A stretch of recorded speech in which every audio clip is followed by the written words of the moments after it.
Hello, everyone. Welcome. This is Megan Giesker from ALA's Public Programs Office. Welcome to today's webinar, When to Go Hybrid, Determining Which Format Best Fits Your Program. Next slide, please. Today's webinar is presented by ALA's Public Programs Office with funding provided by the National Endowment for the Humanities as part of the American Rescue Plan Humanities Organization Grant. Any views, findings, conclusions, or recommendations expressed in this webinar do not necessarily represent those of the NEH or ALA. Next slide, please. A couple of notes about our virtual classroom. Only the presenter has microphone access during the presentation. We will be disabling the chat during the presentation and reopening it during the Q&A discussion. Please save your questions and comments for the end. If you have any technical issues, please use the Q&A window to communicate with ALA staff. Next slide, please. Now I'd like to introduce our speaker for this afternoon. Melissa Wong is an adjunct lecturer in the School of Information Sciences at the University of Illinois at Urbana-Champaign, where she teaches courses in reference, instruction, e-learning, and academic librarianship. Melissa is the co-author of Reference and Information Services, an Introduction, 6th edition with Laura Saunders, and co-author, also with Laura Saunders, of the open access textbook, Instruction in Libraries and Information Settings, an Introduction. She was the 2022 recipient of the Reference and User Services Association's Isidore Gilbert Mudge Award for contributions to reference librarianship, and the 2012 recipient of the university's Campus Award for Excellence in Online and Distance Teaching. And with that, I'd like to turn things over to Melissa. Megan, thank you so much, and good morning or good afternoon to everyone. It is great to see so many folks here today. So today, as our second webinar in this series on hybrid programming, we are going to talk about when to go hybrid and determining which format, and in particular, if hybrid is going to be a good fit for any programs that you are planning. To start with, I wanted to reiterate the definition of hybrid programming that Laura Saunders shared in our first webinar a few weeks ago.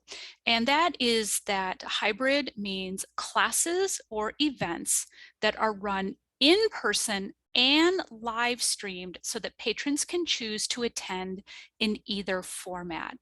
Now, this definition of a program or an event that's being held in person and online is also often called HyFlex. And I'll put that spelling in the chat for folks. It's HyFlex. And if you're interested in doing a little bit more reading or research on hybrid programming, you might also use HyFlex as a search term because that is the term, especially in higher education, that we use for this kind of format. So with that, why hybrid programming?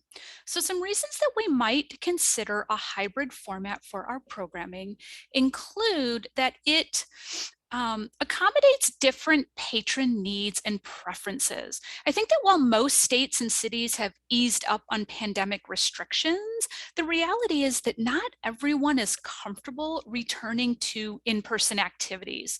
In addition, attending in-person events has always been a challenge for some of our patrons, such as patrons with childcare or transportation issues. And so that hybrid format that allows people to attend a program online really provides a nice option for a wider range of community members to participate in our library's programs.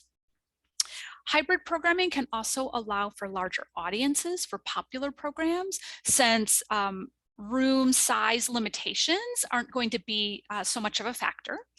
And finally, planning for hybrid programming can offer some increased flexibility in the event of an emergency. So it allows for a smoother pivot to fully virtual programming using those systems that we've already put in place for a hybrid program. Now, while hybrid programming does have a lot of advantages, some programs are going to lend themselves to that hybrid format better than others. When we think about hybrid programming, we want to ensure that we're offering an equivalent experience for both our in-person attendees and our online attendees.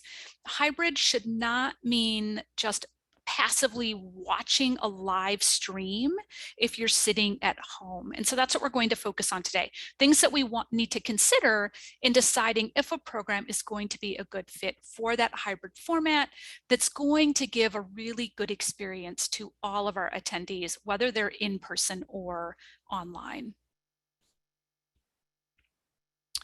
And to start with, let's imagine what a hybrid setup might look like. So we're going to have some kind of presenter or speaker, presumably at the front of the room, presenting to an audience who is physically present, our in-person audience. At the same time, that speaker will be live streamed to an online audience. And usually that is with a camera that's trained on the speaker and a microphone to pick up whatever the speaker is saying. And then we live stream that out using something like Zoom or similar web conferencing software. And just like you would have a moderator for your in-person audience who's going to welcome the speaker, introduce them, maybe help moderate a Q&A session, you'll need an online moderator to welcome your online audience, answer any questions that they have, and provide tech support. And then if your event has something like a Q&A for the audience, that moderator can also relay questions from the online audience to your in-person speaker. If it's a large event, you may even want to have two online moderators, one who's serving as the actual moderator for things like the Q&A, and then one who's simply providing tech support to make sure that all of the technology is working well and answer any questions about technology from your audience members. Now, to make this setup work smoothly, you'll want to think about three things: your visuals, your audio, and then any kind of audience engagement or participation. In terms of our visuals, you will need to have a camera that is capturing your speaker so that the online audience can see them. If the speaker is at a podium, this could be a webcam on a laptop, but otherwise you'll need some kind of camera positioned probably in the audience that is capturing the speaker and then sending that feed out to your web conferencing software. You'll also need to be able to capture any other visuals that are part of the presentation, like slides, or if there are handouts, or maybe any kind of object that the speaker is showing the audience. So if they have brought a book, or maybe they've got some kind of physical object that they are going to be showing the audience, you'll need to be able to capture that on camera as well. If the speaker's using slides, that's usually quite easy. Whatever computer they're using to display the slides, you should be able to capture those and send them out to your online audience. If it's something like handouts that you can plan ahead and place a copy online and then just push a link to participants, that's usually pretty easy to handle. But if it is other objects like a read aloud book or an example of a craft that's being made, that might require a second camera that you can cut to, or moving your camera around during a presentation.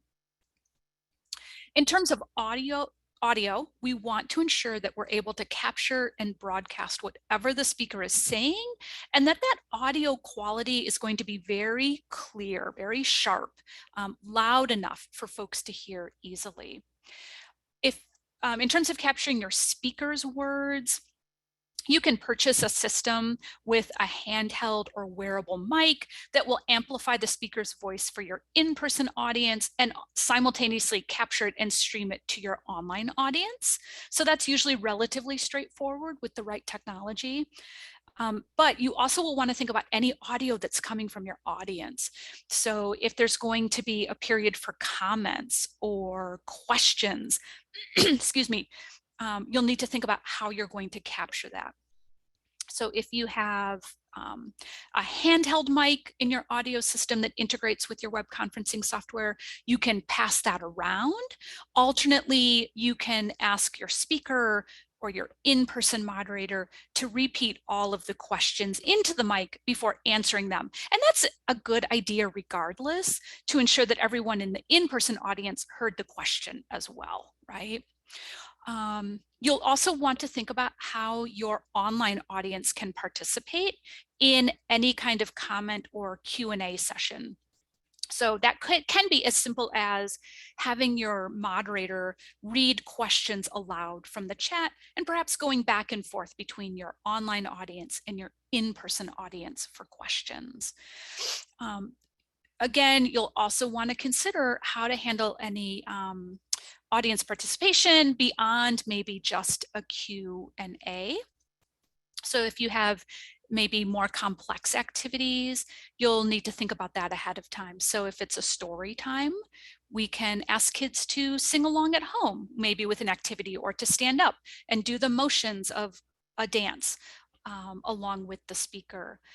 If it's something more complicated, like a makerspace activity where you're demonstrating how to do a craft, and then you would normally circulate around the room to help participants, that's going to be a little bit more difficult with your online audience. And so it is going to take a little bit more pre-planning. And that's something too you'll need to think about if it's a guest speaker who is coming in from outside of your library. How much prep would you need to do for them to be able to interact with that online audience, versus maybe a program that one of your own staff are running, where they can do some planning ahead of time, even do some practice ahead of time to make sure that things are going to go relatively smoothly. So pulling all of this together, hybrid is going to work well when you have a speaker who is going to be fairly stationary. They're going to stay in the same spot for the entire presentation, where you can set up a single camera and know that they aren't going to wander out of the frame. Where your visuals are limited in scope. So maybe a single set of slides that you can focus on or automatically display to attendees, or perhaps a really predictable cut to something like a read aloud book. Hybrid will also work well when your audience participation is limited or well structured. So a question and answer period that you can moderate, or something that translates well online, like a small group discussion. At the point that you want to break into a small group discussion, you can have some in-person groups, and then your online audience can also be broken into smaller discussion groups. Or something like a polling activity that everyone can participate in on their phone, whether they're in person or online, and those results are then merged. Hybrid is also going to work well when your speaker is comfortable with that format. Again, we want these to feel like an equivalent experience. The online is not just a second class add-on to being there in person. So we want our speaker to engage with that at-home audience equally with our in-person audience.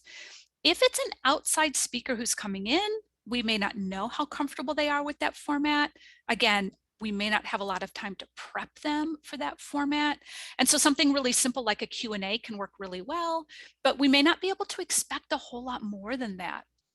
On the other hand, if this is a program that's being run by one of our own staff who has some experience with presenting online, who feels really comfortable balancing the needs of two different audiences, or working with the technology on the fly, and they can put some time into practicing and working out any kinks, then you might be able to run a more complex hybrid event, even like some kind of hands-on workshop.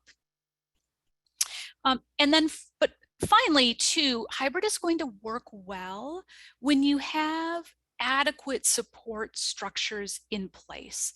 So if you have enough staff support that you can have a separate tech person to run tech support during a session, if you've got enough staff support that you can have a separate moderator to handle online questions and coordinate with an in-person moderator in that event. So given all that, what kinds of programs might lend themselves well to the hybrid format?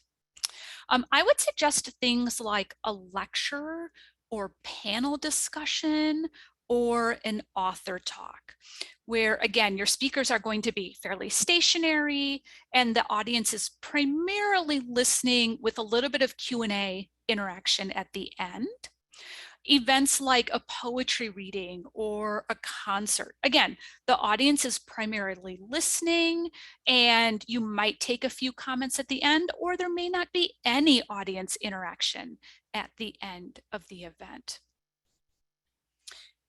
Simple classes and maker programs. So classes where people are primarily listening and materials can be posted online or picked up in advance. So I think about something like a time management workshop for teenagers, or a workshop on decluttering or estate planning could work really well in this format.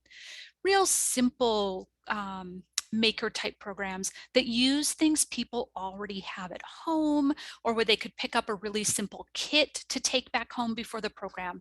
So something like a creative writing program. People are writing poetry or haiku or song lyrics, but they just need a paper and pencil at home. Or a simple art program like Zen doodling or neurographic art, which are really popular these days. People need paper and markers, and they could do that from home. Also, you might think about the kinds of programs where people are online already. So for example, if you're interested in reaching out to teens and you want to have a gaming night, a lot of teens are already online talking to their friends while they're gaming. So you could have a hybrid program where some of your teenagers are coming into the library to play games together, but you're also on Discord and you can give that link to the teens who want to participate from home. And that way, all of these teenagers are online using Discord as a way to connect with each other while they're doing some online gaming. Now, knowing that not everything is going to be a great fit for the hybrid format, I just want to remind us of some of those alternatives. One option is to decide a program is just a better fit for in-person programming. Not everything's going to lend itself to hybrid, and that's okay. Another option is to offer a program as online only. So this can be a great way to make your programs more convenient, get a larger audience for something like a weekly language conversation group, or maybe a program like a meditation program. Maybe you just want to go online only instead of hybrid. Finally, you might think about whether you want to offer some programs more than once and in varied formats.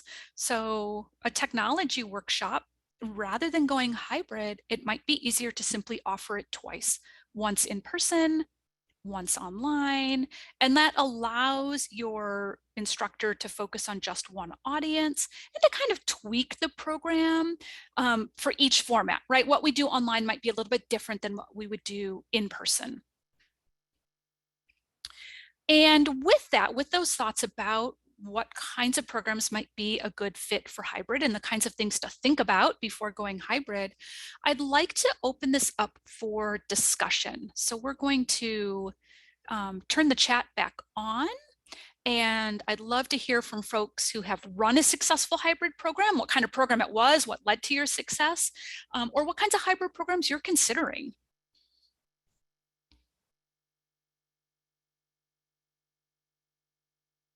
We can also do questions, and I see that we have one question in the chat already from Miles. Is there a standardized tech that makes a hybrid easy? We're currently doing some hybrid programs, but using a patchwork of old technology designed pre-pandemic. Miles, yes, there are technologies you can use that will make your hybrid a little bit easier.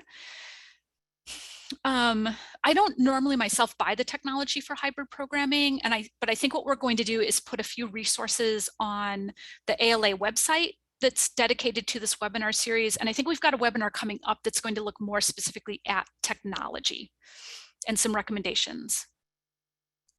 And I see that there are some, yeah, so I think there'll be some resources. Great, and I see a few recommendations. I think the OWL camera here in the chat. And if other folks have technology recommendations, feel free to stick them in the chat. Okay, so other successful programs, a book club. That sounds fantastic. I think especially with a really good moderator who pulls in the comments from the online folks as well as the in-person, those can be really strong hybrid programs. Heather, an academic seminar on Shakespeare with small in-person and a large international audience. That's fantastic. And I had not really thought about that, but that ability to draw in an international audience and perhaps richer perspectives for discussion is really exciting. Sherry, online bingo sounds like so much fun. Lori, genealogy. A cooking demo, Courtney, that sounds really fun too.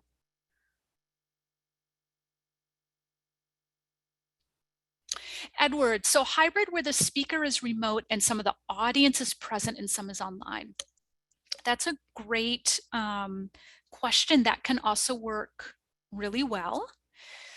You almost need to have all of those same technology considerations, but flipped around, right? So if your speaker's on Zoom, obviously your in-person audience cannot all be clustered around one laptop. So you'll want to think about how you're going to broadcast that onto a larger screen. And then how are you going to pick up the audio for things like the Q&A? So again, do you have a handheld mic that you could pass around for questions? Or will you have a moderator relay those questions into the chat? But yes, that can work well too. And again, what I would say is you need a good session moderator who is ensuring that both your audiences get equal attention. You don't want your speaker, because they're online, to only pay attention to what's happening in the chat, and then people who chose to come in person have their questions get ignored, right?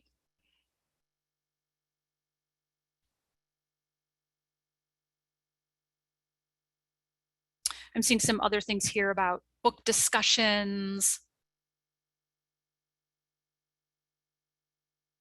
author talks. Oh, an esports club on Discord. Angela, I have a teenager, and he and his friends hang out on Discord all the time doing gaming. Melissa, there is a question that came in through the Q&A that. Oh, thanks, Megan. Yeah, I'll just read that out loud for all of us. We are trying to figure out staffing needs, and some assume that one person can successfully run a hybrid program, but I'm not really seeing how that is possible, which was my instinct. Also a relief, as I've been really dreading trying to make this happen with just one staff. So what do you suggest for libraries with very limited staffing to run a hybrid program? That is a great question. And I guess I have two thoughts for you. One is it realistic, right? Is that really going to be possible? Or are you better off saying, we're going to do this either online or in person, but we really don't have the staff to do hybrid? The other thing I would suggest is that staff can have wildly different levels of comfort with technology and having their attention split between two different audiences. So you might start with something small, see how it goes, let a staff member build up a little bit of comfort, and then see if you can expand your hybrid programming over time as you work out some of the kinks and staff build up a little bit of experience doing that.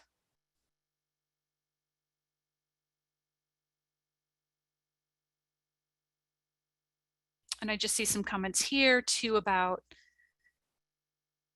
having the right technology makes a big difference. A comment about if you want to do the cooking, have a ceiling mounted camera and then pointing it down onto the cooking. These are great. Public board meetings. We've seen a lot of that in the pandemic, and I really hope, Jessica, that that continues, because again, I think it just enables more participation, right? Okay, we got a lot of comments here in the chat. I'm going to skim through. If folks do have a specific question, then please stick it in the Q&A. I'm seeing a request for a copy of the chat post program. Yes, we will be sharing the transcript of the chat with everyone. Perfect. Thanks, Megan. There's a lot of great ideas in here. One other question that I saw that came up that's related really to the last question I just asked, but it's an interesting question too. Heather asked, I work at a small town library that is understaffed, but I'd still like to try doing a hybrid program. Is it worth trying? Or should I just switch the format like you suggested, Melissa, in the last slide? Also considering that she has financial limitations too. So my philosophy in general is that it is always worth trying something new. I had a very early mentor who said, I would rather try 10 new things and have 9 of them fail than to never try anything new, because then you never can try anything new. You never get to do any innovation, right? So I would say, try it. Again, I would start simple. Do it with a staff member who's really on board and tech savvy, and just do it and see what happens. And right, like, what's the worst? It doesn't go well. And you say to participants, hey, we're trying something new. We'd love your feedback. And if it's terrible and you feel like you can't make it work, well, at least you tried. But maybe it goes really well and you realize you really can do this. I do also want to point out, somebody mentioned in the chat getting volunteer help.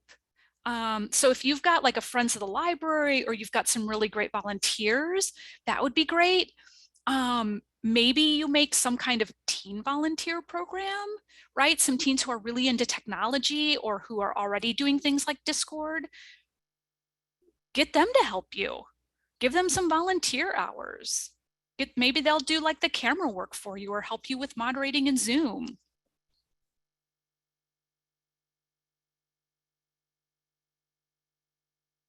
Megan, have I missed any other questions?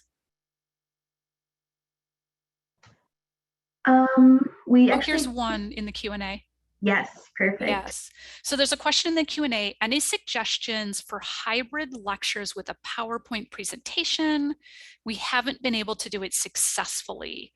It might help to know what was difficult about that. One thing is, I would probably make sure that my Zoom was running on the same computer that my presenter was using for their PowerPoint, so that it would go out automatically. Another thing I like to do is what we're doing here today in this webinar, which is you put the slides online ahead of time and give people a place that they can download them. And that way they can be looking at the slides on their own computer, and they don't have to worry as much about, right? You're not trying to capture them on the camera, you're slide sharing through Zoom, and then people can also download them and open them up on their own. And that's really easy. Like today, you just put them in a Google folder, give people a link, and let them get access that way. It also really helps with accessibility, which is nice.